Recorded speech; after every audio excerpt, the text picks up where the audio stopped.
இலக்கிய சீரியலில் இன்றைக்கி எபிசோடில் என்னென்ன மாதிரியான சுவாரஸ்யமான விஷயங்கள்லாம் நடக்க போகுது அப்படின்றத பற்றி தான் நாம் இந்த வீடியோவில் பார்க்க போகிறோம். இப்போ தான் நீங்கள் ஃபஸ்ட் டைம் நம்ம சேனலை பார்க்க வரீங்க அப்படின்னா மறக்காமல் லைக் பண்ணுங்கள், ஷேர் பண்ணுங்கள், சப்ஸ்கிரைப் பண்ணிவிட்டு பாருங்கள். வாங்க இப்போது வீடியோக்குள்ளே போகலாம். நம்ம இலக்கியா பார்த்திங்கன்னா ஸ்கூலில் வேலை பார்த்துட்டு இருக்காங்க. அந்த சமயத்தில் நம்ம கௌதமுடைய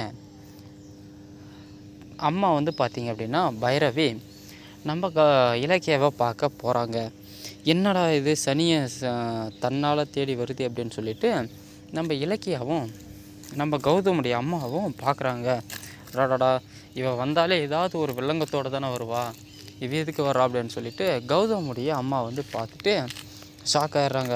இவன் நம்மளை இங்கே பார்த்தா 2 பேரும் சேர்த்து வச்சு பார்த்தா இவன் சும்மா இருக்க மாட்டா அப்படின்னு சொல்லிட்டு சரி ஓகே அப்படின்ட்டு இவன் மட்டும் தனியாக கிளம்பி போயிடுறாங்க. நீங்கள் போய் ஒளிஞ்சிக்கோங்க அத்தை, அவகிட்ட நான் பேசிட்டு வரேன் அப்படின்னு சொல்லிட்டு நம்ம இலக்கியா பேச போகிறாங்க. எதுக்காக இங்கே வந்திருக்க அப்படின்னு சொல்லிட்டு கேட்கும்பொழுது, நீ இன்னும் இந்த வேலையவே விட்டு தொலைலையா அப்படின்னு சொல்லி கேட்குறாங்க.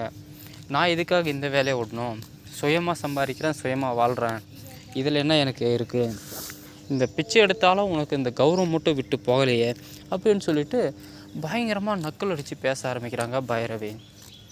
நீங்கள் கௌதமுடைய அம்மாவாக போயிட்டீங்க, இல்லை அப்படின்னா இங்கே நடக்கிறதே வேறு, அமைதியாக சொல்லும் போதே கிளம்பி இங்கேருந்து போயிருங்க அப்படின்னு சொல்கிறாங்க.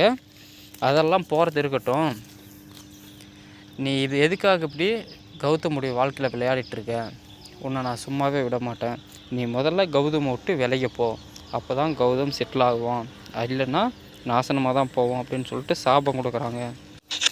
கௌதம் எங்கள் வீட்டில் இருந்த வரைக்கும் ராஜா மாதிரி வாழ்ந்துட்டு இருந்தான், உங்ககிட்ட போன பிறகு தான் இப்படி பிச்சை எடுக்காத குறையாக சுற்றிட்டுருக்கான், எப்படியெல்லாம் அவனை வளர்த்துருப்பேன், ஒரு தொழிலை கூட அவனால் ஒழுங்காக செய்ய முடியல, ஒரு 2 கோடி ரூபாய் ரொட்டேஷன் பண்ண முடியாமல், பிஸ்னஸ் செய்ய முடியாமல் பயங்கரமாக தவிச்சிட்டு இருக்க அளவுக்கு காரணமாக இருக்கிறதுக்கு காரணம் நீ தான் இலக்கியா. நீ மட்டும் கூட இருந்தால் தருதம் தான், நீ இல்லாத பட்சத்தில் அவன் பயங்கரமாக சந்தோஷமாகவும் ஜாலியாகவும் இருந்தான், இதுக்கு எல்லாத்துக்குமே நீ தான் முழுக்க முழுக்க காரணம், நீ அவனை விட்டு விலைக்கு போகிறது தான் நல்லது அப்படின்னு சொல்லிட்டு நம்ம இலக்கியா கிட்ட பைரவி சொல்கிறாங்க. இந்த மாதிரிலாம் பேசுகிற வேலையை வச்சுக்காதீங்க, இதுவே கடைசியாக இருக்கட்டும், எல்லா நேரம் போல் நான் இருக்க மாட்டேன், கையில் என்ன இருக்குது பார்த்தீங்களா, எடுத்து அடித்து போடுவேன் அப்படின்னு சொல்லிட்டு வடிவேல் கணக்காக டைலாக்கெல்லாம் சொல்கிறாங்க நம்ம இலக்கியாங்க.